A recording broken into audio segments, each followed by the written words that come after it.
கண்ணியம் உள்ள மனிதனாக வாழ். ஒரு பெண்ணின் அழகிற்கு கோலையாக மாறிவிடாதே ஆணே. உன் கண்ணியம் அதில் இருக்கிறது, உன் வீரம் அதில் இருக்கிறது, உன் ஆண்மை அதில் இருக்கிறது. பார்க்கும் பெண்களை எல்லாம் பார்ப்பதோ, கவர்ந்திருக்கும் பெண்களிடத்தில் எல்லாம் பழகுவதோ, அவர்களிடத்தில் தன்னுடைய இச்சையை தீர்ப்பதோ அழகா, ஆண்மையா, கண்ணியமா, வீரமா? அது கோலை. வீரன் யார்?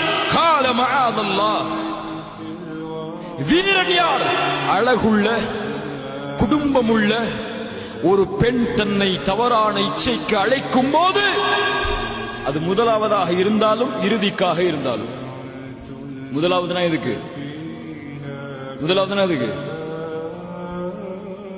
ஹாய் ஹவார் யூனு பேச ஆரம்பிச்சாலும் சரி, அல்லது கடைசியில் கொண்டு போய் உங்களை விட்டாலும் சரி, அவர் சொல்லுவார், இன்னி அகாஃபுல்லாஹ், அல்லாஹுவை பயந்தவன் நான்.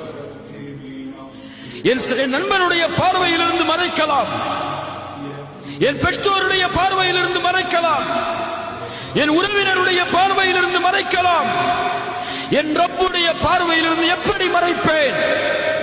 இன்னி அகாஃபுல்லாஹ், அவனை பயப்படுகிறேன் நான் என்று சொல்லக்கூடியவனுக்கு, இந்த வீரனுக்கு, இந்த கண்ணியம் உள்ளவனுக்கு நாளை மறுமையில் அல்லாஹ் அர்ஷின் நிழலை அளிப்பான்.